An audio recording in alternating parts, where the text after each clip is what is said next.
عرض ناشر بسم اللہ الرحمن الرحیم نحمدہ ونصلی علی رسولہ الکریم اما بعد۔ امام غزالی رحمۃ اللہ علیہ امت مسلمہ کے ان جلیل القدر ائمہ میں سے ہیں جن کی تصانیف نے عالم اسلام کے تمام حلقوں سے خراج تحسین حاصل کیا ہے۔ ان کی تصانیف 5ویں صدی ہجری سے امت مسلمہ کے تمام طبقات میں متداول چلی آ رہی ہیں۔ دارالاشاعت کو یہ شرف حاصل ہے کہ اس نے احیاء علوم الدین 4 جلد اور مجموعہ رسائل امام غزالی رحمۃ اللہ علیہ 3 جلد کے علاوہ امام غزالی رحمۃ اللہ علیہ کی اور بھی کئی کتابیں طبع کرنے کی سعادت حاصل کی ہے۔ اس سلسلے کی ایک کڑی یہ کتاب مکاشفۃ القلوب ہے جو اب آپ کے سامنے پیش کی جا رہی ہے۔ اس کی اشاعت کے سلسلے میں ہم انجمن ترقی اردو کراچی کے کتب خانہ خاص کے شکر گزار ہیں جن سے ہمیں اس کا نسخہ حاصل ہوا۔ اس ترجمے کو مکاشفۃ القلوب کے بنیادی ترجمے کی حیثیت حاصل ہے۔ ترجمہ بڑا مستند ہے اور قدیم ہونے کے باوجود زبان نہایت سادہ اور آسان ہے جس سے اس کی اہمیت اور بڑھ جاتی ہے۔ امید ہے کہ اہل علم اور شائقین اس ترجمے کو پسند کریں گے۔ دعا ہے کہ اللہ مسلمانوں کو اس سے زیادہ فائدہ پہنچائے، آمین۔ آخر میں مصنف رحمۃ اللہ علیہ اور ناشر کے لیے بھی دعا فرمائیں کہ اللہ تبارک و تعالی ہماری اس کوشش کو ذخیرہ آخرت بنائے، آمین۔ فقط خلیل اشرف عثمانی۔ بسم اللہ الرحمن الرحیم۔ دی باچا از طرف مترجم، قابل ستائش و نیائش و لائق تعریف و توصیف و سزاوار حمد و ثنا و ذات کبریا قادر بے ہمتا مالک بے چون و چرا ہادی راہ ہدا ہے، جس نے انسان بے بنیان کو احسن تقویم کے لقب سے ملقب کیا اور اپنی صفات کاملہ کو مظہر اتم بنا کر عقل انسانی کے نور سے منور کیا، اور اس عقل انسانی کی دیدہ جہاں بین کو شریعت حقہ کے آفتاب سے مستفید کیا، یعنی جس طرح جسمانی آنکھ باوجود اپنے اندر نور رکھنے کے ظاہری آفتاب کی مدد کے بغیر اپنے مبصرات سے بے خبر ہوتی ہے، اسی طرح عقل انسانی باوجود قابلیت تصور و تصدیق امور معنویہ بدون مدد آفتاب شریعت اعضائے ادراک امور اخرویہ سے قاصر و عاجز ہے، اور درود نافحدود تحیات و وافیات اس ذات بابرکات کاشف رموز معضلات واضح ترک منجیات و مہلکات پر ہو، جس نے شریعت کاملہ کے آفتاب عالم تاب سے طالبان راہ ہدایت کو حقیقت معرفت کا راستہ دکھایا اور گم گشتگان بادیہ ضلالت کو منزل مقصود تک پہنچایا، اور سلام مع الاکرام خلفائے راشدین و سلف صالحین و بزرگان دین و ائمہ دین متین کے وجود باجود پر ہو، جنہوں نے اپنی مسائی جمیلہ و محاسن جلیلہ سے کتاب اللہ و سنت رسول اللہ صلی اللہ علیہ وسلم کے مقاصد و اغراض کی توضیح و تکشیف میں کوئی دقیقہ فروگزاشت نہ کیا، جزاہم اللہ احسن الجزا۔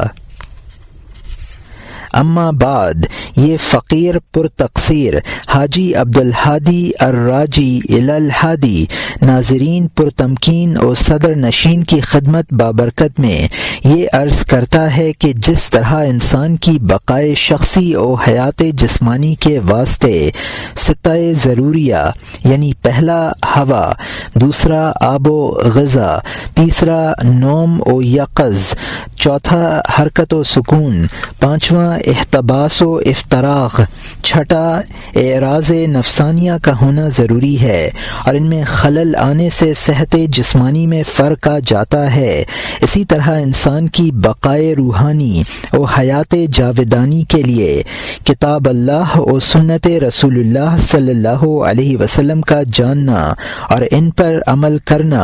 لا ابدی ہے کہ ان کی تعلیم و تربیت کے بغیر انسانی روح مردہ ہو کر دنیا و آخرت کی نعمتوں و آسائشوں سے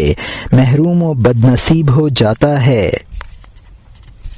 مگر چونکہ امراض روحانی امراض جسمانی کی مانند جسم کثیف کو نقصان نہیں پہنچاتی، اس واسطے اکثر عوام کل انعام امراض روحانی کے تاثرات و نتائج قبیحہ کو محسوس نہیں کرتے، اور شب و روز فسق و فجور، کذب و دروغ، غیبت و نمیمت، حسد و بخل، مکر و تعصب، خود پسندی، ریاکاری، غفلت احکام ظاہری، بددیانتی، بدمعاملگی وغیرہ سدھا امراض روحانیہ میں مبتلا رہتے ہیں، اور کم ہیں جو ان کے علاج کے درپے ہوتے ہیں۔ اس غفلت کی وجہ یہ ہے کہ اکثر اخوان دین بباعث نہ میسر ہونے صحبت صالحین و عدم قدرت بر مطالعہ کتب بزرگان دین اس فرض اہم و ضرورت اتم سے قاصر ہیں، اور چونکہ اکثر کتب دین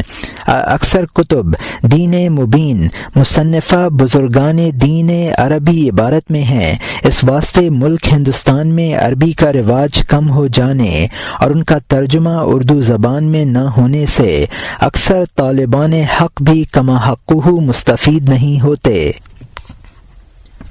احکام ظاہریہ و مسائل اخرویہ و اخلاق ظاہری و آداب باطنی بیان کرنے والی کتابیں اگرچہ عربی زبان میں بہت ہیں، مگر جس تفصیل و تشریح سے حکم و مصالح، شریعت و رموز و اسرار حقیقت امام غزالی رحمۃ اللہ علیہ کی کتابوں میں ملتے ہیں، دوسری کتابوں میں وہ بات نہیں ہے۔ امام صاحب ممدوح و صدر کی 2 کتابیں احیاء العلوم و کیمیائے سعادت تو اردو الفاظ کا زیور پہن چکی ہیں، اور ان سے متلاشیان اسرار شریعت فائدہ اٹھا رہے ہیں، مگر وہ کتابیں بباعث طوالت مطالعے میں بعض طبائع پر شاک گزرتی ہیں۔ اس واسطے مخدومی مکرمی جناب مولانا مولوی عبدالرحیم پسر مولانا مولوی رحیم بخش صاحب مغفور و مرحوم طاب اللہ سرا و جعل الجنہ مسواہ نے امام غزالی رحمۃ اللہ علیہ کی ایک کتاب مکاشفۃ القلوب المقرب الی علام الغیوب مطبوعہ مصر طلب کی، اور اس عاجز کو اس کے بامحاورہ ترجمہ کرنے کے لیے ارشاد کیا، چنانچہ اللہ کے فضل سے وہ ترجمہ ناظرین کی خدمت میں پیش ہوتا ہے، اور اس ترجمے کا نام عزیز القلوب رکھا گیا۔ یہ کتاب میرے خیال میں ہر ایک مسلمان کے لیے عموماً اور واعظین کے لیے خصوصاً مفید ہوگی۔ واعظوں کو اس کتاب کے ہوتے ہوئے کسی دوسری کتاب کی ضرورت نہیں۔ ہر ایک بیان کو کتاب اللہ کی آیات بینات اور سنت رسول اللہ صلی اللہ علیہ وسلم کی سنن واضحات اور بزرگان دین کے اقوال باحال سے حملو و مشحون پائیں گے۔ ایسی جامع اور مختصر کتاب کا ترجمہ ہونا بس ضروری تھا۔ اس کتاب میں کسی خاص فرقہ اسلام کے مسائل نہیں، اس میں وہ اصول دینیہ ضروریہ و مسائل مذہیہ لا ابدیہ ہیں جو ہر ایک گروہ اسلام کے نزدیک مسلم ہیں اور ہر ایک فرقہ اسلامیہ ان کا قائل ہے۔ زیادہ مسائل فروعیہ غیر ضروریہ پر زور نہیں دیا گیا، بلکہ اس کے مطالعے سے نفس امارہ کی اصلاح ہوتی ہے۔ و بجوائے آیت شریفہ قد افلح من زکاہا وقد خواب من دساہا، نفس امارہ اپنی کدورت و ظلمت سے صاف ہو جاتا ہے، اور اس کتاب کے مطالعے سے اخلاق فاضلہ کی تحصیل کی ترغیب اور ارتکاب عادات قبیحہ و فاسدہ کی ترہیب پیدا ہوتی ہے۔ اللہ تعالی مولانا مولوی عبدالرحیم صاحب کی ہمت و نیت میں برکت دے، جنہوں نے اپنے اخوان اہل اسلام اردو دان اصحاب کی خدمت کے واسطے اس کتاب کے ترجمے کا بار گراں اپنے سر پر لیا۔ مولانا موصوف نے اسلام کو دل سے پیار کرنے والے اردو دان اصحاب کی مشکلات دینیہ کو بہت کچھ آسان کر دیا ہے۔ امید ہے کہ ناظرین اس کتاب کو ہاتھ میں لے کر جب تک ساری کی سیر نہ کر لیں گے ہرگز سیر نہ ہوں گے۔ اس کتاب کا ہر ایک گھر میں ہونا ضروری ہے۔ بچوں کو اس کا پڑھانا یا سنانا ان کو اسلام میں راسخ الاعتقاد اور مرد صالح بنانے میں ایک بڑا بھاری معاون و مددگار ہے۔ اگر ناظرین اس سے فائدہ اٹھائیں تو اس بندہ ناچیز مترجم کتاب ہاذا کو بھی دعائے خیر سے یاد کریں۔ والسلام خیر الختام